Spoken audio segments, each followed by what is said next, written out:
राजस्थान के बारे में कहा जाता है कि यहाँ कोस कोस पर पानी और कोस कोस पर वाणी बदल जाती है।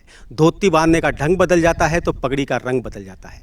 अगर कुछ नहीं बदलता तो वो एक शब्द है राम राम सा। जी हाँ, राम राम सा को राजस्थान की लाइफ लाइन कहा जा सकता है। आप किसी से भी राम राम सा बोलिए तो उसका जवाब राम राम सा में ही आता है और ये पूरे राजस्थान में है।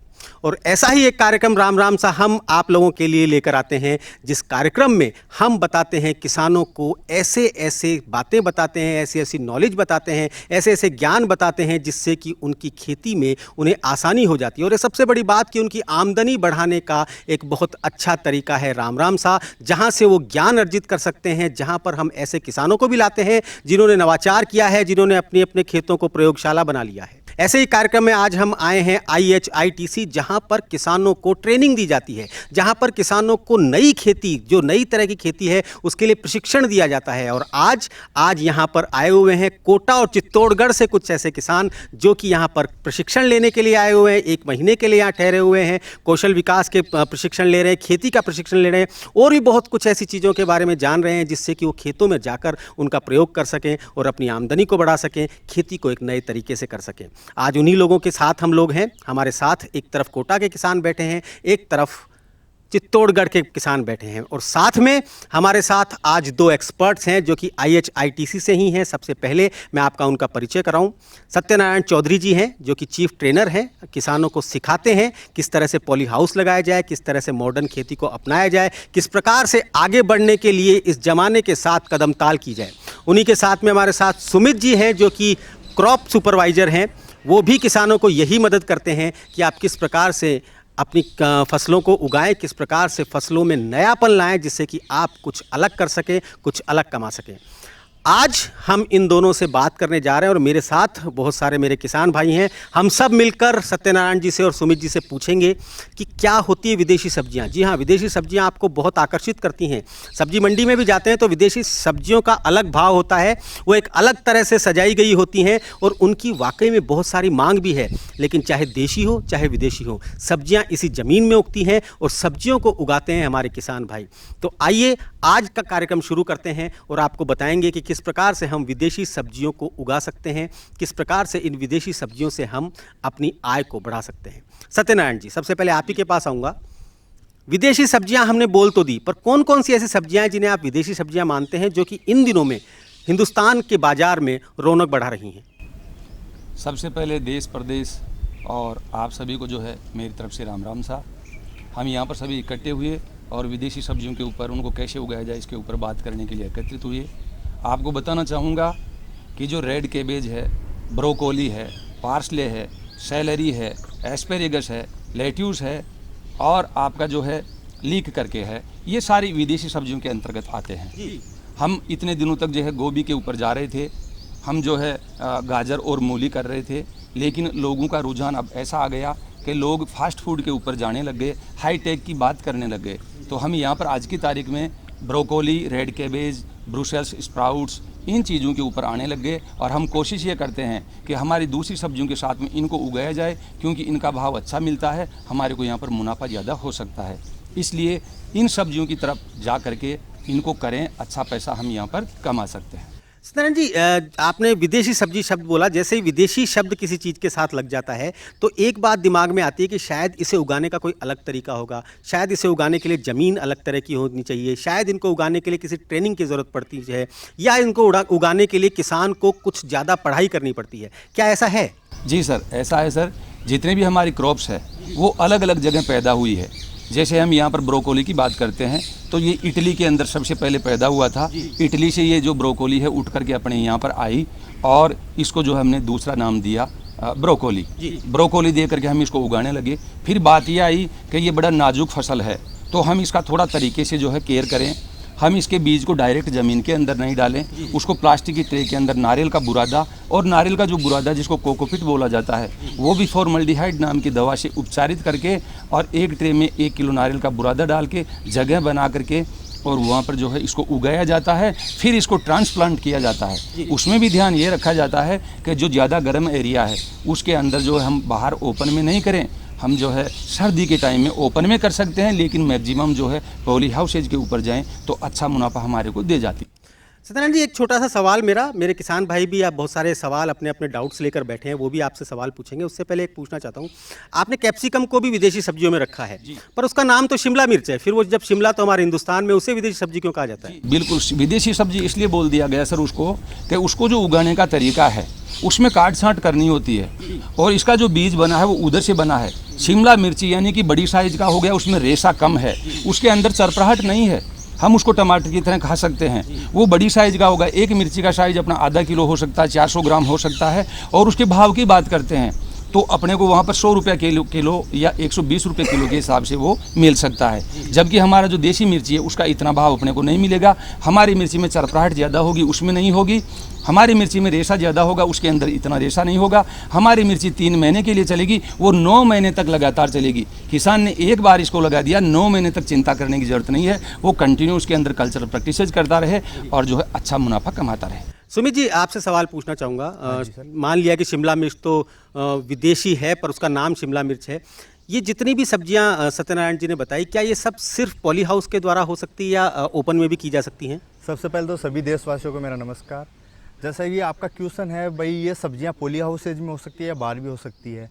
इन सब्जियों को अपन बाहर भी उगा सकते हैं जी। पर अच्छा मुनाफा लेने के लिए और एक अच्छी तरीके से प्रैक्टिसेस करने के लिए, ताकि उत्पादन अच्छा मिल सके और क्वालिटी को अपन मेंटेन कर सकें, इसलिए अपन पॉली हाउस की तरफ जाते हैं जी। बाकी ऐसा नहीं है अपन इनको बाहर नहीं उगा सकते हैं, इनको अपन बाहर उगा सकते हैं, पर वो जो उत्पादन अपन लेना चाहते हैं और जो वो क्वालिटी अपन मेंटेन करना चाहते हैं जिससे कि अपने को बाजार का भाव अच्छा मिले, जी। तो उसके लिए अपने को पॉली हाउसेज की तरफ जाना चाहिए ताकि अपने को अच्छा भाव मिल सके। क्योंकि अगर अपन इस चीज़ को बाहर उगाएंगे, जी। ओपन में अगर अपन ये वेजिटेबल्स करेंगे तो उनकी जो क्वालिटी होगी वो बहुत छोटी होगी। सबसे पहले तो साइज छोटी होगा और जो क्वालिटी होगी वो भी थोड़ी वीक होगी, कम होगी। इसलिए अपन ये सजेशन देते हैं सभी किसान भाइयों कि इसको अपन पॉली हाउसेज में ही उगाए और पॉली हाउसेज की तरफ अपन आगे से आगे बढ़ते जाएँ। जी, मतलब आप ये कहना चाहते हैं कि जिस देश से वो आई है, अधिकतर ये सब ठंडे प्रदेशों की हैं, तो वैसा वातावरण उन्हें प्रदान करना जरूरी है, तभी वैसा उत्पादन मिलेगा जैसे ये विदेशों में होती है। बिल्कुल सही बात है भाई। अपने यहाँ का जो राजस्थान का और जो भारत का जो टेम्परेचर रहता है वो थोड़ा हाई रहता है, विदेशों का टेम्परेचर थोड़ा कम रहता है, तो वहाँ का तापमान अपन मेंटेन करने के लिए पॉली हाउसेज में जाते हैं। पॉली हाउस एक ऐसा सिस्टम बना हुआ होता है जहाँ पर अपन उसका तापमान सर्दियों के जैसा भी कर सकते हैं। उनको कब नमी चाहिए, उनको कब ठंड चाहिए और कब उनकी ह्यूमिडिटी को अपन को हाई करना है या कम करना है, उसको अपन देखते हुए पॉली हाउसेज के लिए हम सजेशन देते हैं। पॉली हाउसेज का अपन राय देते हैं सभी किसान भाइयों को। चलिए, हमारे किसान भाइयों तक आए उससे पहले एक और सवाल मैं आपसे पूछ लेना चाहता हूं। अगर कोई किसान शुरुआत करना चाहता है विदेशी सब्जियों की, अगर कोई किसान चाहता है कि इस फील्ड में मैं उतरूं, तो सबसे पहली शुरुआत सत्यनारायण जी आपसे पूछना चाहूँगा, कौन सी सब्जी से उसे करनी चाहिए? देखिए सर, सबसे पहले कोई भी सब्जी करो, कोई भी फूल करो, कोई भी जो है आपका फ्रूट प्लांट्स करो, उसको करने से पहले सबसे पहले उस मिट्टी को, उस पानी को चेक कर लिया जाए। जी। हम बिना चेक किए यदि जाते हैं उसके ऊपर, हो सकता है उस मिट्टी के अंदर अम्लीयता ज़्यादा हो, एसिडिक टाइप का हो सकता है उसमें क्षार ज़्यादा हो, क्षारीय टाइप का हो सकता है पानी का ईसी ज़्यादा हो, तो हम इरिगेशन कैसे कर पाएंगे। हो सकता है वो साल्ट्स वाला पानी हम दे दें और उससे उसके कोई तने फटने लग जाए, या उसमें छोटे छोटे बटन्स बनने लग जाए, या टाइम से पहले वो खुलने लग जाए, इस टाइप का फिजियोलॉजिकल डिसऑर्डर आ जाए। उससे बचने के लिए कोई सा भी फसल करें, हम सबसे पहले मिट्टी और पानी का जो है नमूना लेते हैं। हम कोई भी फसल करें, नमूना लेंगे तो कैसे लेंगे? हर एक आदमी जो है खुरपी लेता है और अपने खेत के अंदर अलग अलग जगह मार्किंग कर लेता है, पेड़ की जगह को छोड़ देता है, चारों तरफ जो मेड़बंदी है वहाँ पर जगह छोड़ देता है, और फिर वो वहाँ से मिट्टी लेता है खुरपी की सहायता से। ध्यान ये रखना है कि जो भी सैंपल अपने को लेना है वो इस गहराई से लेना है कि आपके जो पौधा आप लगाते हैं उसकी जड़ें वहाँ तक चली जाए, उस जड़ें जहाँ जाती है उस जगह तक कोई ऐसा हार्ड लेयर ना हो, ताकि जो नरम जड़ें हैं, जो कोमल जड़ें हैं, वो अंदर जा करके कहीं मुड़ ना जाए हार्ड पान की वजह से। प्लस मिट्टी के अंदर कौन कौन से पोषक तत्व है हम यदि पहले जांच कर लेते हैं, नाइट्रोजन इतना है, फास्फोरस इतना है, पोटाश इतना है, यदि वो ठीक क्वांटिटी में आता तो हमारे को उसमें फर्टिलाइज़र देने की ज़रूरत नहीं है। मान लीजिए आपने चेक नहीं करवाया, बेवजह आपने फर्टिलाइज़र डाल दिया, फर्टिलाइज़र की मात्रा ज़्यादा हो गई, वहाँ पर जो है ज़मीन के अंदर जहर बन गया, उस जहर के बनने से पौधा आप उगाएंगे उसके ऊपर फर्क पड़ेगा, वो पौधा वहाँ पर मारा जाएगा। दूसरा ज़मीन के अंदर माइक्रोब्स होंगे, उस जहर से वो भी मारे जाएंगे, तो उनकी संख्या ख़त्म होगी। संख्या ख़त्म होने का मतलब है आप ज़मीन को ख़राब कर रहे हैं। तो सबसे पहले मिट्टी का सैंपल लेना है। वो सैंपल कैसे लेते हैं मैं आपको बताता हूँ। इस औजार का नाम है अगर। जी। अगर करके है, लोहे का एक औजार होता है, उसको हम कैसे घुमा करके जो है सॉइल सैंपल लेते हैं, अभी आपको प्रैक्टिकल दिखाते हैं। जी हाँ सत्यनारायण जी, आप बता रहे थे एक औजार के बारे में, एक उपकरण के बारे में, क्या बताना चाह रहे हैं? जी सर, मैं ये बताना चाह रहा हूँ सर, ये एक औजार है, इसको अगर करके बोला जाता है। इसमें जो है ये खांचा है, ये ज़मीन के अंदर जाएगा और इस गहराई से मिट्टी को लेकर के अपने साथ में आएगा।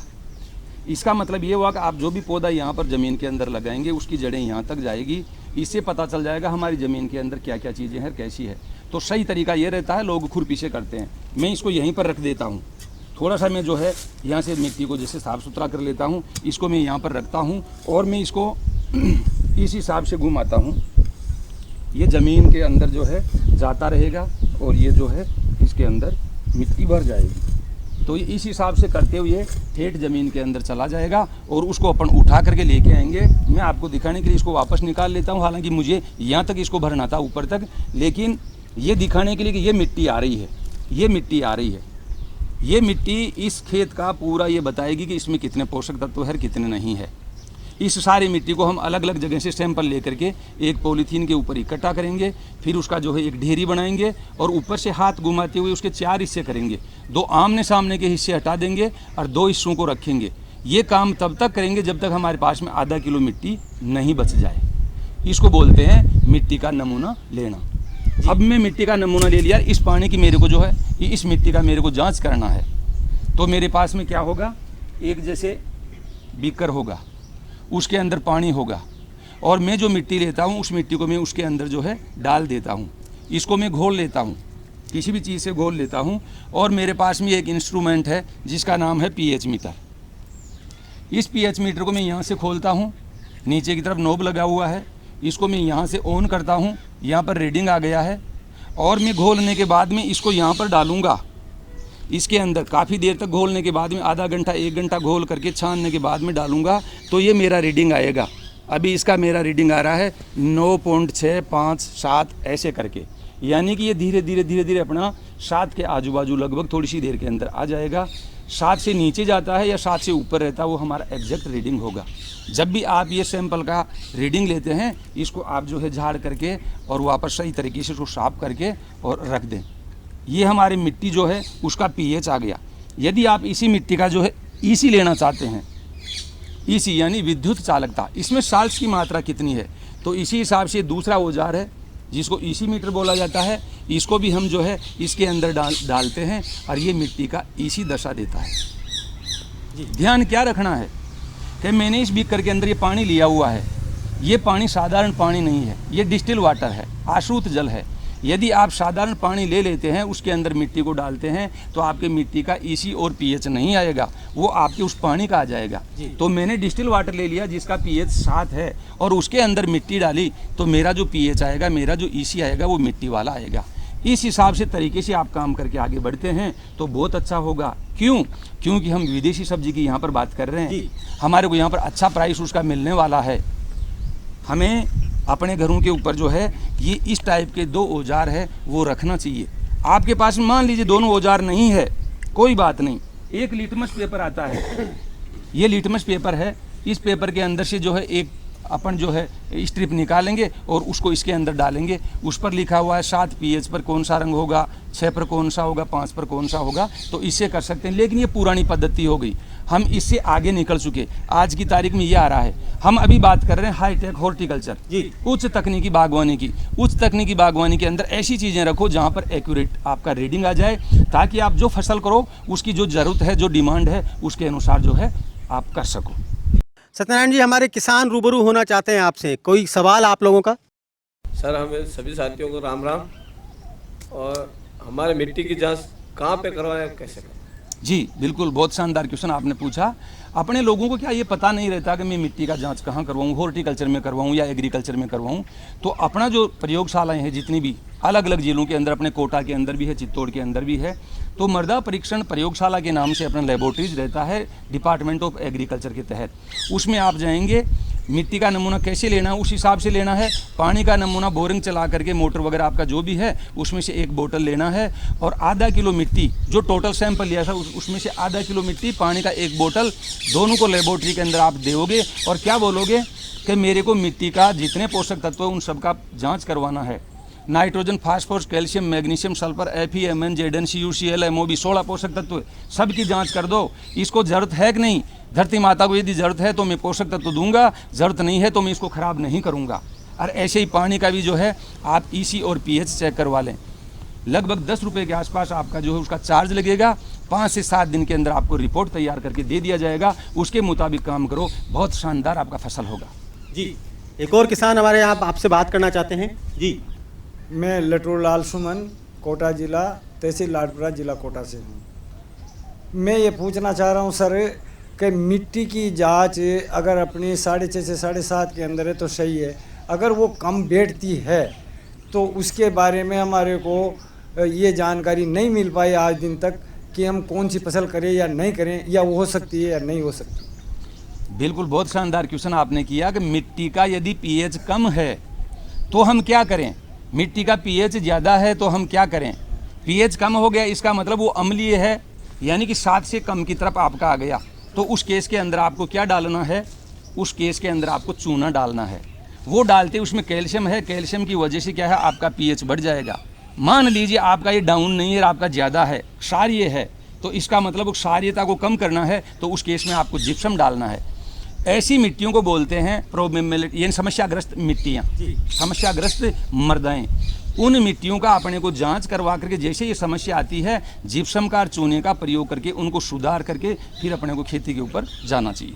क्योंकि बात विदेशी सब्जियों की हो रही है तो विदेशी सब्जी करने के लिए मिट्टी का pH कितना होना चाहिए वो भी मैं आपसे पूछता चलूँ। जी सर, ऐसा है हम जो भी सब्जियां करते हैं 1 से लेकर के 14 तक की संख्या है, जिसके बीच का पॉइंट है 7। 7 के आजू बाजू 6.5 या 7 से ऊपर 7.5 या 8 तक इस रेंज के अंदर अपने pH आता है।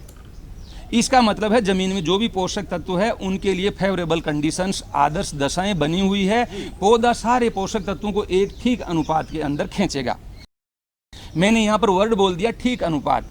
इसका मतलब ये हुआ कि नाइट्रोजन, फास्फोरस, पोटाश की ज़्यादा मात्रा में ज़रूरत पड़ती है, कैल्शियम, मैग्नीशियम की कम मात्रा में ज़रूरत पड़ती है, कैल्शियम, मैग्नीशियम, सल्फर की, और Fe, Mn, Zn, CuCl, MoB यानी फेरस, कॉपर, आपका जो मोलिब्डेनम, क्लोरीन, बोरोन, इनकी और भी कम मात्रा में ज़रूरत पड़ती है। तो यानी ये ज़्यादा मात्रा में जाए फर्स्ट वाली लाइन के, दूसरी वाली लाइन की कम मात्रा में जाए, तीसरी वाली लाइन की और भी कम मात्रा में जाए, लेकिन जाए सभी।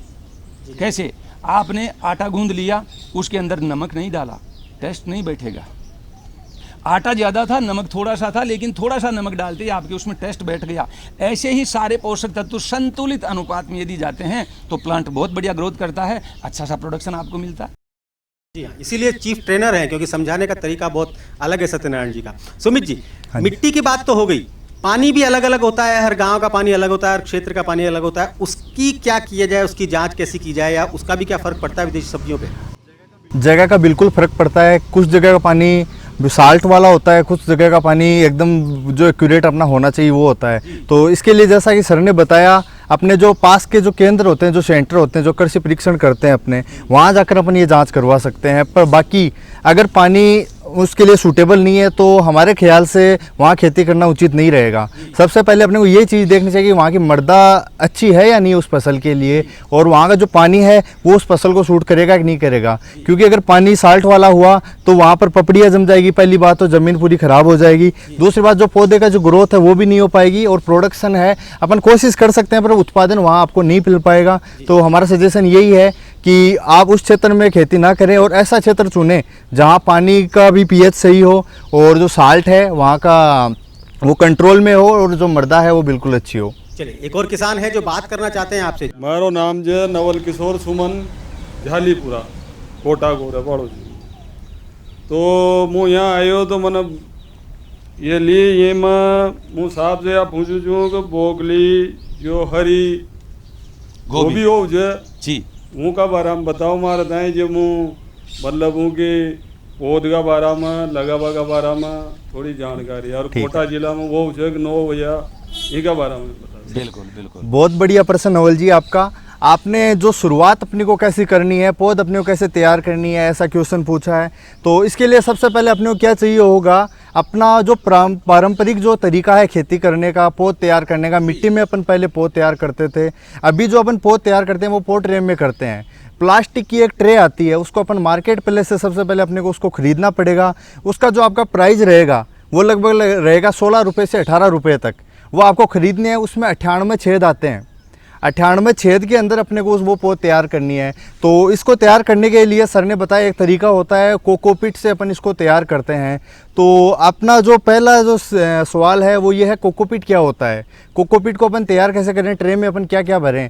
तो इसके लिए अकेला अपन कोकोपीट नहीं डालते हैं ट्रे में। सबसे पहले अपने को लगभग, जैसे अपन बात करते हैं 5 किलो अपन कोकोपीट लाते हैं, तो बाज़ार में एक हार्ड फॉर्म में, सॉलिड फॉर्म में आपको कोकोपीट का बट्टी मिल जाएगी। वो अपने को ख़रीदनी है।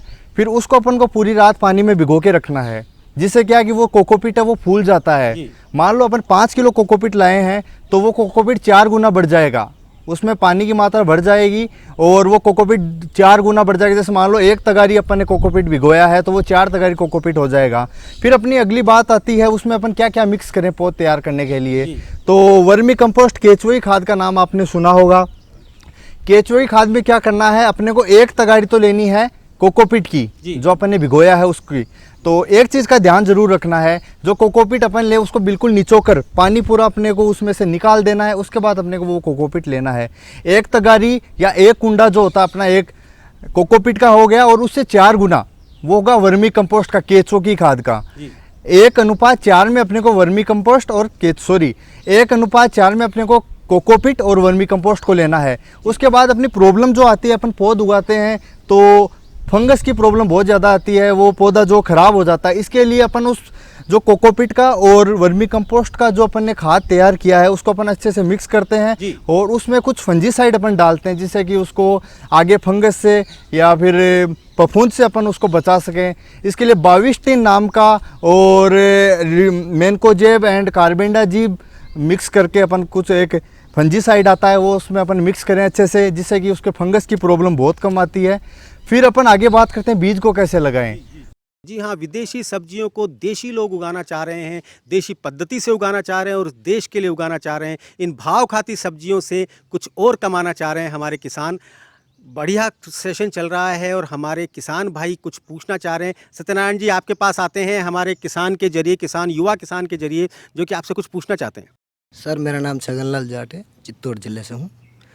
ये जो पौध तैयार तो आपने बता दिया अच्छा ही है, मगर हम खेत कैसे तैयार करेंगे उसके बारे में थोड़ा बताएं। जी, ऐसा है, आपको अभी मेरे साथी ने बताया कि प्लास्टिक का ट्रे होता है, उसके अंदर नारियल का बुरादा डाला जाता है। तो ये प्लास्टिक का ट्रे है, इसको जब भी ज़मीन के ऊपर रखेंगे तो नीचे पॉलीथीन का सीट होगा, उसके ऊपर रखेंगे, क्योंकि नीचे देखिए इसमें छेद है। आपने सुमित जी ने बताया कि इसके अंदर नारियल का बुरादा डाला जाता है, वो फॉर्मल्डिहाइड दवा उससे उपचारित किया हुआ रहता है। एक ट्रे में 1 किलो नारियल का बुरादा 98 खांचे इसके अंदर है और वो अपने को भरना है। तो इस ट्रे के अंदर मैं नारियल का बुरादा भरता हूँ तो मेरा नारियल का बुरादा ये हो गया भर। इसको मैं जो है प्लास्टिक की शीट के ऊपर रख दूंगा और इसके अंदर जो है जगह बनाऊंगा और एक एक बीज को डालूंगा। एक एक बीज डाल करके झाड़ी से पानी पिलाऊंगा और कुछ टाइम में लगभग 20-25 दिन में मैं देखता हूँ कि मेरी पौध तैयार हो जाती है। तो मेरी पौध तैयार हो जाती है, ये मैं इस पौध को यहाँ से उठाना चाहता हूँ तो मैं इस पौधे को पकड़ूंगा और ये पौध को उठा लेता हूँ। कितना बढ़िया सिस्टम हो गया, कोई दिक्कत ही नहीं है, सारी जड़ें मेरे को यहाँ से दिख रही है। तो अब इस पौध को अपने को लगाना है। और आपका क्वेश्चन था कि हम इस पौध को कैसे लगाएं, खेत की तैयारी कैसे करें। तो आपका एक तरफ ये पौध चल रही थी, ये बढ़वार ले रही थी और फिर जो है आपको खेत तैयार करना है। तो देखिए, सबसे पहले आप अपने खेत का जुताई करें, उसके अंदर गाय भैंस का गोबर जो सड़ा हुआ है, जिसको FIM बोलते हैं, सड़ी हुई गोबर की खाद, वो डालें। लगभग 1 हेक्टेयर के अंदर जो है 25 से 30 टन तक आपका गोबर डल जाएगा। वो अपन डालते हैं वो इसलिए कि इसको बल्कि मैन्यूर बोला जाता है, यानी इसमें खुराक कम है, फालतू का कचरा ज़्यादा है, लेकिन मिट्टी के कणों के बीच में बैठ जाता है और वहाँ पर जो अच्छा फेवरेबल कंडीशंस देता है। डाल दिया, ट्रैक्टर से जुताई कर दी, फिर जो है हमने क्यारियाँ तैयार की। 100 सेंटीमीटर चौड़ी क्यारी, 50 सेंटीमीटर उठी हुई, हर क्यारी के आगे की तरफ 50 सेंटीमीटर रास्ता। 100 सेंटीमीटर चौड़ी क्यारी, 50 सेंटीमीटर रास्ता, 100 सेंटीमीटर चौड़ी क्यारी, 50 सेंटीमीटर रास्ता, उस रास्ते में ही हम चलेंगे, मिट्टी के ऊपर कभी भी पैर नहीं रखेंगे। जो अच्छा काश्तकार होगा, जिसको बढ़िया प्रोडक्शन लेना है, वो कभी भी क्यारी को दबाएगा नहीं, उसका पोरोसिटी ख़त्म नहीं करेगा। और फिर आपकी क्यारियाँ तैयार हो गई। आप मल्चिंग शीट काम में लेना चाहते हैं तो मल्चिंग शीट बिछा दो और ड्रिप इरिगेशन सिस्टम बिठा दो। यदि मल्चिंग शीट नहीं डालना चाहते हैं, आपके मिट्टी भारी है, मेरे हिसाब से कोटा और चित्तौड़ का मिट्टियाँ भारी है, जयपुर का सैंडी सॉइल है, इसमें मल्चिंग शीट चलेगा, अपने यहाँ पर नहीं चलेगा, अपने को नहीं लगाना। तो क्यारी बनाने के बाद में ड्रिप इरिगेशन सिस्टम, उसकी 2 लेटरल लाइन्स बिछा देनी है और फिर आपको 30-30 सेंटीमीटर की दूरी के ऊपर पौधा लगाना है, गोभी वाला, जो ब्रोकोली वगैरह आप करते हैं। आपने पौधे को उठाया, एक गमला लिया, उसके अंदर 1 लीटर पानी, 2 ग्राम बाविस्टिन नाम की दवा, उसके घोल के अंदर इसकी नीचे वाली जड़ को आपने उसके अंदर डिप किया और जहाँ जगह बनाई वहाँ पर झट रख दिया। सारे पौधों को आप रख दो, झाड़ी से पानी पिलाओ और आपका शानदार फसल चलेगा। मैं दिनेश सिंह राव चित्तौड़गढ़ से। सर, मेरा सवाल ये है कि कुछ ऐसी विदेशी फसलें भी हैं सब्जियों वाली, जिनको हम पॉली हाउस में ना लगा करके ओपन फील्ड में लगा सकते हैं, जैसा कि हमारे वहाँ की मिट्टी ठीक है। हम यहाँ पर हाई टेक की बात कर रहे हैं, लेकिन ज़रूरी नहीं कि अपन जो है सब चीज़ों को पॉली हाउस के अंदर लगाएं। पॉली हाउस लगाने के अंदर 34 लाख का खर्चा आता है, इतने पैसों की व्यवस्था अपने पास में नहीं है। हम दशाएं वो बना लेंगे पॉली हाउस के आजू बाजू जैसा, यानी उसके अंदर जो बनता है उस टाइप का। इसका मतलब ये हुआ कि हम ठंडे वाले टाइम के अंदर उगाएं, तो ठंडे टाइम का ही ये फसलें हैं, तो हमारे ओपन फील्ड के अंदर आराम से हो जाएगा। केवल इतना सा करना है, आपकी मिट्टी को जिस एरिया में उगाना है सही तरीके से निर्जंतु करके, सही तरीके से क्यारियाँ बना करके, ड्रिप इरिगेशन सिस्टम बना करके पौध तैयार करो और उसके ऊपर लगाओ, और बहुत अच्छे तरीके से आप वहाँ पर उत्पादन ले पाओगे। यदि मैं दूसरे पहलू को देखता हूँ तो मैं इन सब्जियों को पॉली हाउस की बजाय बाहर उगाने के लिए आप लोगों को ज़्यादा कहूँगा। वो इसलिए कि हम वहाँ पर वो फसल ज़्यादा लेना चाहेंगे जिसके अंदर रंगीन शिमला मिर्ची होगा, खीरा होगा, टमाटर होगा, डच रोज होगा, जरबेरा होगा, क्राइसेंथेमम कार्नेशन होगा, क्योंकि वो सब्जी वाली फसलें बेल वाली होती है। उस एरिया को पूरा को हम कवर करना चाहते हैं, यह एरिया ये कवर नहीं कर पाएगी क्योंकि छोटी छोटी फसलें हैं, लीफी वेजिटेबल्स है, पत्ती वाली सब्जियाँ हैं, छोटी छोटी इनके जो है गठाने बनेगी, हेड्स बनेंगे, कर्ड्स आएंगे, इनको हम ओपन के अंदर करें, बहुत अच्छा रहेगा। मैं राजेंद्र कुमार चौधरी सादी, तहसील गंगराज, चित्तौड़गढ़ से हूँ। और सर से मैं ये पूछना चाहता हूँ, जैसे ये विदेशी सब्जियाँ बोई जाती है, तो सर इसमें रोटेट सिस्टम जैसे ट्रेडिशनल सब मतलब फसल करते हैं उसमें रोटेट करते हैं, जैसे कब क्या बो दिया फिर उसको चेंज करते हैं, तो इसको भी रोटेट करना चाहिए क्या सर? जी बिल्कुल, बहुत शानदार क्वेश्चन है। इस चीज़ का हमेशा ध्यान रखना है। ये क्वेश्चन आया, इसका मतलब आपको मिट्टी को उसकी उर्वरा क्षमता को बना करके रखना है। मैं कोई पौधा लगाता हूँ ज़मीन के अंदर, उसकी जड़ें यहाँ तक आती है, दूसरा पौधा दूसरी बार लगाता हूँ, उसकी जड़ें यहाँ तक आनी चाहिए, यहाँ तक। इसका मतलब इस वाले पौधे ने, इस फसल ने यहाँ तक ज़मीन के लेवल से खाने को खींच लिया। अब यहाँ पर खाने की कमी आ गई है, इस जगह को आप परती रहने दो, इस लेयर को परती रहने दो। आपने गहरी जड़ वाली लगाई, इसका मतलब इस सीध में से जो है सारे प्लांट्स खाना खींचेंगे, तो आपका यहाँ पर फर्टिलिटी बढ़िया है, अच्छा उत्पादन आएगा। अब आप जो दूसरी और तीसरी बार लगाते हैं तो आप और इससे ऊपर वाली लगाओ, यानी कि कभी उथली जड़ की, कभी गहरी जड़ वाली फसल ऐसे रोटेट करके हम लगाते हैं तो हमारे सॉइल का फर्टिलिटी मेंटेन रहता है, शानदार उत्पादन आपको मिलेगा, जिसकी हम बात कर रहे हैं। मेरा नाम मनोज कुमार व्यास है, चित्तौड़गढ़ से हूँ मैं। सर, जो आपने ये विदेशी फसलों के बारे में बताया, इनकी मार्केटिंग कैसे करें? बहुत बढ़िया प्रश्न। तो इसके लिए मैं आपको बताना चाहूँगा, इसका मार्केट अपने को जो आसपास की अपनी सिटी रहती है, आसपास का जो शहर रहता है, उससे अपने को पहले से कनेक्ट रहना पड़ता है। पहले आप जानकारी लेनी पड़ेगी कौन सी फसल का मार्केट अपने यहाँ बेस्ट है। तो ये नहीं भाई आपका ब्रोकली का मार्केट है और आप वहाँ पर दूसरी फसल उगा रहे हो, लाल शिमला मिर्च उगा रहे हो, पीली शिमला मिर्च उगा रहे हो, तो अगर ब्रोकली का मार्केट है तो आप ब्रोकली पे जाइए। अगर वहाँ का मार्केट शिमला मिर्च का है तो आप शिमला मिर्च का जाइए। तो इसके लिए आपको क्या करना पड़ेगा, वहाँ का जो मार्केट है वहाँ आपको 10-15 दिन एक बार आपको घूम के देखिए, वहाँ के जो व्यापारी हैं वहाँ आप कनेक्ट होइए। या आजकल एक अच्छा सिस्टम चल रहा है ऑनलाइन का, तो आप अपनी वेजिटेबल्स को ऑनलाइन भी डाल सकते हो। ऑनलाइन का जो मार्केट है वो बहुत तेज़ी से हाई बढ़ रहा है, बहुत तेज़ी से आगे बढ़ रहा है। कोरोना काल के बाद ऑनलाइन ने जो वृद्धि की है वो सबसे ज़्यादा वृद्धि है। तो आप अपनी जो अलग अलग साइट्स बना सकते हो, अपना खुद का चैनल बना सकते हो, उस पर आप इसका प्रमोशन भी कर सकते हो और अपने आसपास के एरिया को कैप्चर कर सकते हो। बाकी काफ़ी अच्छा सोर्स चल रहा है, आप पंपलेट पेपर में डलवा सकते हो, भाई ये चीज़ें हमें यहाँ पर अवेलेबल होती है। तो मार्केट कैप्चर करने की कोई ऐसी समस्या नहीं आएगी। सबसे पहली समस्या यही है कि आप अपनी खेती को पहचानें, अपने को करनी कौन सी है, उसके बाद आप उसका डिसीजन लें और फिर अपन मार्केट के बाद में देख सकते हैं। मार्केट अपने को अच्छा मिल जाएगा, ऑनलाइन भी अपन बेच सकते हैं और वहाँ का जो सेल्समैन है, वहाँ के जो सेलर है, वहाँ से अपन कनेक्ट होकर सब्जियाँ बेच सकते हैं। बिल्कुल सही बात है कि दिल लगाकर खेती कीजिए और दिमाग लगा के उसकी मार्केटिंग कीजिए, तब आप एक सफल किसान कहलाएंगे। एक सवाल सुमित जी मैं आपसे पूछना चाहता हूँ, क्योंकि इन सब्जियों को बहुत सॉफ्ट सब्जियां होती हैं, तो क्या इसमें इस बात का भी ध्यान रखा जाए कि शहर से कितनी दूरी पर हमें, जिससे कि हमारी ट्रांसपोर्टेशन इजी हो, हम कितने दिन में उसको मंडी तक पहुंचा सकते हैं, इस बात का भी ध्यान रखना चाहिए? बिल्कुल सही बात है। जैसे आज अपन सब्जी तोड़ रहे हैं तो उसको मार्केट में 1 या 2 दिन लास्ट अपने को पहुंचना सबसे ज़्यादा ज़रूरी होता है। इसके लिए आजकल कोल्ड स्टोरेज का भी ऑप्शन आ चुका है। कोल्ड स्टोरेज में आप स्टोर करके और अपन जब डिलीवरी कराते हैं तो जो वैन होती है वो कोल्ड स्टोरेज की बनी रहती है, तो वो डायरेक्ट अपने को मार्केट तक डिलीवरी कर देता है, तो ऐसी कोई समस्या नहीं आती है। बाकी अपन उस सब्जी को थोड़ी सी पकने से पहले तोड़ लें, भाई जो पकने की अवस्था होती है उससे थोड़ी पहले तोड़ ले, तो वो बाद में जब तक वहाँ पहुँचेगी वो तैयार हो जाएगी अच्छी तरीके से। तो इसका भी अपन ध्यान रख सकते हैं, भाई ऐसी सब्जी अपन उगाएं जो अपन मार्केट में अच्छी तरीके से पहुँचा सके, और कोल्ड स्टोरेज का अपन सहारा ले सकते हैं इसमें। मैं कोटा का रहने वाला प्रभुलाल सुमन, वार्ड नंबर 1। और ये जो पत्ता गोभी भी आते हैं, वो लाल वाली मोगली भी आते हैं, इसका बारे में पूछ रहा हूँ आपको, कैसे होते हैं, कैसे भी लगाते हैं, कैसे क्या करते हैं? सुमन साहब, ऐसा है कि जैसे विदेशी सब्जियों की अपन बात कर रहे हैं, इसके साथ में ये सब्जियां भी है, तो जो अपन इन जनरल कर रहे हैं अपने ट्रेडिशन के अंदर ऐसा है, जैसे पत्ता गोभी भी है, फूल गोभी भी है, गांठ गोभी भी है, मूली भी है, गाजर भी है, ये सारी चीज़ें अपन कर रहे हैं। लेकिन लोग ये कह रहे हैं इनके अलावा भी हमें चाहिए। विदेश वाले लोग यहाँ पर आते हैं, वो कहते हैं कि आपकी ये चीज़ें तो हम खा चुके, लेकिन हमारे को इनसे भी सॉफ्ट चाहिए। उनको सॉफ्ट देना है तो इन चीज़ों को उगाना है। जैसे वहाँ से वो लोग आते हैं अपने को बोलते हैं आपके यहाँ पर हम जब भी आएँ हमारे को खीरा चाहिए, लेकिन उसमें बीज नहीं होना चाहिए। यदि बीज होगा तो हमारे दांत के अंदर उलझ सकता है।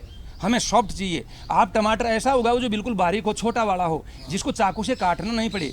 यदि हम काटते हैं तो उसमें कंटामिनेशन आ जाएगा। हम तो उस टमाटर को उठाना चाहते हैं, डायरेक्ट मुँह में रखना चाहते हैं। तो उनकी डिमांड ऐसा। हमारा आज का जो ट्रेंड है खाने का, वो धीरे धीरे चेंज हो रहा है, वो भी हाईटेक में जा रहा है। हमारी थाली को हम और अच्छा करने की कोशिश कर रहे हैं। हम हर चीज़ को लेना चाहते हैं, दूध भी हो, सब्जी बढ़िया वाली भी हो, विदेशी वाली भी हो, जल्दी पच जाए ऐसा भी हो, जिसमें रेशा हो वो भी हो, जिसमें विटामिन हो। ब्रोकोली की हम बात क्यों करते हैं? आप आम खाते हैं तो 4800 इंटरनेशनल यूनिट उसके अंदर विटामिन ए होता है। ब्रोकोली के अकेले के अंदर जो है 9000 इंटरनेशनल यूनिट विटामिन ए होता है। इतना शानदार। तो मैं चाहूँगा कि मैं जो है ब्रोकोली आम से पहले खाऊं। तो लोग ये चाह रहे हैं कि जिसके अंदर जिसका न्यूट्रिशनल वैल्यू, जिसका पोषक मान ज़्यादा है, उसको मेरी डाइट के अंदर जोड़ दिया जाए। इसलिए वो लोग चाह रहे हैं, हम उनको देख रहे हैं और हम इसके ऊपर स्टडी कर रहे हैं, इसलिए हम इन महंगी सब्जियों के ऊपर जा रहे हैं। बाकी वो इन जनरल अपने वहाँ पर ये हो ही रहा है जो आप बोल रहे हैं। मेरा नाम रवि नागर, तहसील रामगंज मंडी, जिला कोटा। सर मेरा क्वेश्चन ये है कि जैसे आपने बताया कि सब्जियां अपन पॉली हाउस में कर सकते हैं, तो इसकी शुरुआत कैसे करेंगे अपन? देखिए ऐसा है, पॉली हाउस जैसे मान लीजिए आपने सब्सिडी के तौर पर लगवा लिया है, उसके बाद में आप क्या करें, उस एरिया को स्टेलाइज करें, निर्जंतुक करें। क्योंकि हमारा 4000 स्क्वायर मीटर हो सकता है, 1000 हो सकता है, 2000 हो सकता है, 3000 हो सकता है। हमने 2009 में 1008 स्क्वायर मीटर वाला पॉली हाउस लगाने के लिए किसानों को बोला। किसानों ने कहा कि सर हम इसके अंदर प्रोडक्शन लेते हैं और लेकर के मंडी में जाते हैं तो माल थोड़ा निकलता है, इसलिए थोड़ा एरिया और बढ़ाओ। तो हम 2000 की बात किए, फिर 3 की बात किए, फिर आज की तारीख में 4000 का लग रहा है। 4000 का पॉली हाउस जिसके लग जाता है उसके यहाँ पर प्रोडक्शन इतना आता है कि गाड़ी एक दिन में एक पिकअप भर जाता है, माल पहुँच जाता है। तो ट्रांसपोर्टेशन कॉस्ट, परिवहन लागत कम आती है। ठीक है, अब ये लागत कम आती है, इस चीज़ को अपन ने देख लिया और किसी के यहाँ पर विजिट किया और अपनी इच्छा है कि हम ऐसा लगाएं, लगा लिया और उसमें जाना चाहते हैं, तो हम सबसे पहले मिट्टी को निर्जंतुक करें। आपका 4000 स्क्वायर मीटर एरिया है, 300 लीटर फॉर्मल्डिहाइड 3000 लीटर पानी के अंदर, यानी इसकी 4 गुना पानी के अंदर आप डालोगे, घोल बनाओगे, झारा लेओगे, झारे में जहाँ से पानी निकलता है वहाँ पर शावर लगाओगे और आपके पॉली हाउस वाले एरिया के अंदर इसका ड्रेंचिंग करोगे। लेकिन ध्यान रखोगे, एक ये डालने से पहले गाय भैंस का गोबर डालोगे, ट्रैक्टर से जुताई कर दोगे और फिर आपने पानी दे दिया और फिर आपने इसका ड्रेंचिंग कर दिया। फिर जो है उस पूरे एरिया को पन्नी से आपने ढक दिया 5 से 7 दिन के लिए। ढकने के बाद में वो पूरी तरह से उसका फ्यूम्स बनेगा, स्टेलाइज होगा। फिर आप 5-7 दिन बाद में पॉली हाउस को वापस खोलो, पन्नी को हटाओ, वापस पानी धो, इसलिए कि आपका ज़मीन धुल जाए। आपका ज़मीन धुल गया, जो भी इस दवा को काम करना था वो इसने कर दिया, इसकी कोई मात्रा है, कोई अवशेष है, कोई रेजिड्यूल है, वो ज़मीन में नीचे उतर जाए, आपने धो दिया, आपकी ज़मीन साफ़ सुथरी हो गई। जैसे ही जोत पर आती है 100 सेंटीमीटर चौड़ी क्यारी बनाओ, उधर से क्यारी का काम चलता रहेगा या स्टेलाइजेशन का काम चलेगा, इधर प्लास्टिक की ट्रे के अंदर नारियल का बुरादा डाल के पौध तैयार करो, आपका टाइम बच जाएगा, अच्छी पौध तैयार होगी, एक जैसी हाइट की होगी, एक दिन आपका जो है प्रोडक्शन स्टार्ट होगा और एक दिन ख़त्म हो जाएगा, यानी सारा काम सुव्यवस्थित। तो आप इस हिसाब से जो है स्टेलाइज करके सोइल को इसमें जा सकते हैं। राम राम सा, मेरा नाम संपत जाट, तहसील बदेसर, जिला चित्तौड़गढ़। सर मैं ये जानना चाहता हूँ कि ड्रिप इरिगेशन हम कहाँ से खरीदें और अपने खेतों में कैसे लगाएं? आप सब लोगों को मैं कहना चाहूँगा कि सुनील जी सर यहाँ पर अपने आए तो अपनी तरफ से, क्योंकि प्रोग्राम लगभग फाइनल स्टेज में है, तो इनको लॉट ऑफ थैंक्स करेंगे अपन सुनील जी सर को कि आपने जो है पूरे प्रदेश ही नहीं पूरे देश तक के लोगों को जो है इस जानकारी को अवेलेबल करवाया, वहाँ तक पहुँचाए। और ये जो क्वेश्चन अपने आ रहे हैं वो उन सब लोगों के लिए भी है जो यहाँ पर नहीं आ पाए। अपना कोशिश रहता है कि मैक्सिमम लोगों को बुलाया जाए, लेकिन कोई नहीं आ पाते हैं तो वो इस चीज़ को सुने। ड्रिप इरीगेशन सिस्टम की बात आई, ड्रिप इरीगेशन सिस्टम खूब लगता है, कंपनियां खूब रजिस्टर्ड है, लेकिन हमेशा ध्यान रखें कि इसमें चीज़ क्या क्या लगेगी। कुआं है, कुएं से पानी निकलेगा तो वहाँ पर मोटर की ज़रूरत है, वो अपना खुद का होगा। पानी ऊपर की तरफ जाएगा और वहाँ पर पानी छनेगा, उसके अंदर गंदगी नहीं जाए, इसलिए सैंड फिल्टर होगा। उस फिल्टर से पानी आगे जाएगा और बिल्कुल बारीक कचरा है वो भी नहीं जाए, क्योंकि वहाँ पर बूंद बूंद करके पानी क्यारी पर निकलेगा, इसलिए वहाँ पर डिस्क फिल्टर होगा। हम इस पानी के साथ में फर्टिलाइज़र देना चाहते हैं तो एक बाल्टी में पानी होगा, उसके अंदर पानी में घुलने वाले फर्टिलाइज़र डालेंगे और उसके अंदर जो है एक वेंचुरी होता है उसको रखेंगे, वाल को थोड़ा सा खोल देंगे, पानी के साथ में वो फर्टिलाइज़र जाएगा, उसको फर्टिगेशन कहेंगे। तो कहने का मतलब वो एक वेंचुरी होगा। सैंड फिल्टर हो गया, डिस्क फिल्टर हो गया, वेंचुरी हो गई। अब मेन लाइन जाएगी और फिर आपकी क्यारियाँ जो बनी हुई है उसकी दिशा के अंदर सब मेन लाइन अलग अलग दिशा के अंदर चली जाएगी। सब मेन लाइन से आपके दो लेटरल लाइन्स निकलेंगे, जो हर क्यारी के ऊपर 2 लाइनें आएगी। 30-30 सेंटीमीटर, 40-40 सेंटीमीटर जो भी आपका क्रॉप का डिस्टेंस है उसके हिसाब से आपके वहाँ पर ड्रीपर्स रहेंगे, बूंद बूंद करके उनसे पानी निकलेगा। आपका जो लास्ट का सिरा होगा वहाँ पर एक फ्लश वाल होगा। सिस्टम गंदा हो जाता है, सिस्टम को चलाओ, लास्ट वाले वाल को खोल दो, वहाँ से पानी निकलेगा, सारी गंदगी साफ। सैंड फिल्टर को साफ करना चाहते हैं तो नीचे से जो है उसका एक खोलने का आता है, वहाँ से खोला और आपने गंदगी को निकाल दिया। डिस्क फिल्टर को खोलना चाहते हैं, डिस्क फिल्टर को आपने खोला, चूड़ियाँ सी रहती है, बहते हुए पानी के नीचे लिया, खंगाल लिया और वो साफ हो गया। अब बात आती है कि दोनों फिल्टरों में से पानी छन के जा रहा है, लेकिन एंटर कर रहा था, वहाँ पर भी एक गेज होगा, एक सुई होगी जो मीटर में रीडिंग बताएगी, और दूसरी तरफ जहाँ से निकल के आगे बढ़ गया वहाँ पर भी होगी। इन दोनों सुइयों का जो डायरेक्शन है एक जैसी दिशा में है तो सिस्टम साफ़ सुथरा है, और दोनों इधर उधर है इसका मतलब सिस्टम गंदा है, वहाँ आपको धोने की ज़रूरत पड़ेगी।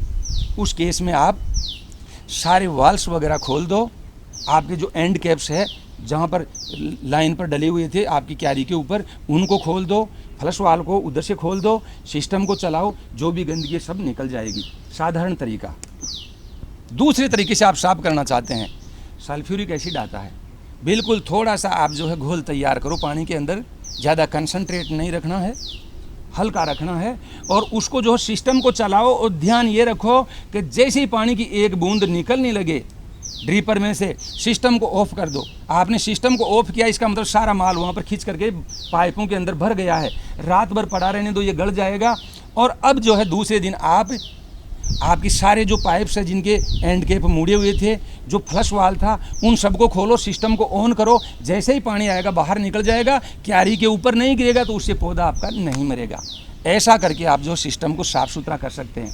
तो क्या क्या बताया मैंने, डिस्क फिल्टर होगा, सैंड फिल्टर होगा, वेंचुरी होगी, 2 गेज होंगे, मेन लाइन होगी, सब मेन लाइन होगी, लेटरल लाइन्स होंगे, उन पर ड्रीपर्स होंगे, 3 वाल होंगे, फ्लश वाल होगा, हवा आ जाती है तो एयर रिलीज वाल होगा, पानी ज़्यादा आ रहा है तो कुएं में वापस पानी चला जाए, पाइप ना फटे तो नॉन रिटर्न वाल होगा। ये होगा आपका पूरा ड्रिप इरिगेशन सिस्टम। जी हाँ सत्यनारायण जी, हमारे किसान आपसे कई सवाल पूछ चुके हैं। एक सवाल मैं भी आपसे पूछना चाहता हूँ कि जब आप इन सब्जियों को उगाएं या किसी भी तरह की विदेशी सब्जियां हों चाहे दूसरी सब्जियां हों, उनको खुराक किस प्रकार से दी जाए, कौन कौन सी खुराक की ज़रूरत है, क्या पोषक तत्व की उनकी आवश्यकता होती है और किस प्रकार से उनका कीट नियंत्रण किया जाए, बहुत संक्षेप में आपसे जानना चाहेंगे। देखिए 2 चीज़ें अभी सर ने पूछी, एक तो खुराक कैसे दी जाए, तो इसको बोलते हैं इंटीग्रेटेड न्यूट्रिएंट मैनेजमेंट। दूसरा बोले कि कीट और बीमारियां कैसे नियंत्रित किया जाता है, इसको बोलते हैं आईपीएम इंटीग्रेटेड पेस्ट मैनेजमेंट। समन्वित पोषक तत्व प्रबंधन और समन्वित कीट प्रबंधन, हम सारी चीज़ें कर लिए, लेकिन हम पौधे को खुराक दें, तो खुराक देने के लिए हमने अब तक क्या डाला था, जैसे अपने चैप्टर के हिसाब से केवल गोबर की खाद डाली, लेकिन यदि हमने मिट्टी को जांच करवाया और उसमें कोई कमी पाई जाती है तो उस खुराक को देना चाहिए। ब्रोकोली के केस में पकड़ते हैं तो 60 से 80 किलो पर हेक्टर के हिसाब से आपको जो है नाइट्रोजन डालना चाहिए, 60 से 80 किलो ही लगभग आपको फास्फोरस डालना चाहिए, और 40 से 60 किलो पर हेक्टर के हिसाब से आपको जो है पोटाश डालना चाहिए। लेकिन डालने का तरीका ये रहे कि नाइट्रोजन की मात्रा एक साथ कभी भी नहीं डालें। 1/3 आपने पहले ले लिया और 2 डोज के अंदर बाद में जब फसल अच्छा चल रहा है उस टाइम में 2 बार दे दिया, क्योंकि ये ज़्यादा उड़ करके नुकसान इसका सबसे ज़्यादा होता है। और पोटाश और फास्फोरस बचा उसकी मात्रा पूरा दे सकते हैं। फिर आप आगे चलते हैं, जहाँ पर डिफिशियंसी शो होती है उसको हम फर्टिगेशन के माध्यम से कर सकते हैं, तो हमारा इंटीग्रेटेड न्यूट्रिएंट मैनेजमेंट वाला चैप्टर कंप्लीट हो जाता है। आपकी फसल बहुत अच्छी चल रही है लेकिन कीड़ा और बीमारी भी पीछे नहीं रहता, तो सबसे पहले कीड़े आ जाते हैं और आपकी फसल जैसे ही हरी दिखती है उसको जा करके नोब को अंदर डाल करके उसके रस को चूस लेते हैं, आपकी पत्ती जो है सिकुड़ जाती है। पत्ती सिकुड़ गई, इसका मतलब समझ में ये आना चाहिए कि यहाँ पर बीमारी नहीं है, यहाँ पर कोई कीड़ा आया है और कीड़े ने रस को चूस लिया तो पत्ती ढीली हो गई, ढीली होने से मुड़ गई, तो वहाँ पर बीमारी की दवा नहीं डालना, आपको कीट की दवा डालना, उसको इंसेक्टिसाइड बोलते हैं। आप आगे की तरफ बढ़ते हैं और आप देखते हैं कि आपके पौधों के अंदर पत्तियां और उनके अंदर कोई जो है उनके ऊपर कोई सफ़ेद चूर्ण डाल दिया, इस टाइप का दिखाई दे रहा है, या काला धब्बा हो गया, उस केस में समझो यहाँ पर कीड़ा नहीं है, यहाँ पर बीमारी है। उस बीमारी के केस में अपने को फंजीसाइड डालना है। वो बाविस्टिन हो सकता है, वो मैंकोजेब हो सकता है, डाइथियन M45 जिसको बोलते हैं, वो जाइनेब यानी जिसको जो है Z78 बोलते हैं वो हो सकता है। ये दवाइयाँ जहाँ ज़रूरत है वहाँ पर डालो और इनके बिना मत डालो, ज़रूरत नहीं है उसके बिना मत डालो। लेकिन डालने का तरीका, क्वेश्चन ये भी उठता है, आप जिस नोजल से ये दवाइयाँ डाल रहे हैं उस नोजल को इतना टाइट कर लो, उसकी फुहार इतनी बारीक निकले कि वो फुहार पौधे के यहाँ पर लग करके पत्ती पर और उसी पर ठहर जाए, इससे फिसल करके नीचे नहीं जाए। आप अपने मन में सोच लो, यदि इसी टाइप का कोई स्प्रे करता तो सबसे अच्छा काश्तकार है, और जिसने पौधे को तरबतर कर दिया और दवा डाल करके उसको नीचे गिरा दिया, इसका मतलब वो अच्छा काश्तकार नहीं है। क्यों? दवा आपने डाली है, वो नीचे यदि गिर गई तो बचा क्या? पौधा उसको नहीं खींच पाएगा, नहीं खींच पाएगा तो उसमें जहर नहीं जाएगा, जहर नहीं जाएगा तो कोई भी कीड़ा और बीमारी उसको टच करेगा तो मरेगा नहीं। इसलिए हमेशा ध्यान रखो कि आपका जो स्प्रे करते हैं उसका ड्रॉपलेट साइज बिल्कुल बारीक हो, और तब आपका जो कीट नियंत्रण वहाँ पर बीमारी नियंत्रण हो जाता है। तो ये जो है आपको शॉर्ट के अंदर integrated nutrient management, integrated pest management में बताया। जी हाँ, बहुत बहुत धन्यवाद सत्यनारायण जी, आज आपने बहुत अच्छी बातें बताई। सुमित जी, आपको बहुत बहुत धन्यवाद, आपने भी बहुत सारे सवालों का जवाब दिया। और बहुत बहुत धन्यवाद मेरे साथ बैठे हुए सभी किसान भाइयों को, चित्तौड़ के किसान भाइयों को और कोटा के किसान भाइयों को, जिन्होंने अलग अलग तरीके के प्रश्न पूछे। वो प्रश्न आप लोगों के लिए तो ज्ञानवर्धक हैं ही, इसके अलावा टीवी पर बैठे हमारे सभी दर्शकों को भी उनसे बहुत सारा फ़ायदा होगा, ये हम सोचते हैं। अगले सप्ताह फिर हाजिर होंगे आज ही के दिन, आज ही के समय, किसी नए एक्सपर्ट के साथ, कुछ नए किसानों के साथ, किसी नए सब्जेक्ट के साथ। तब तक देखते रहिए A1 TV।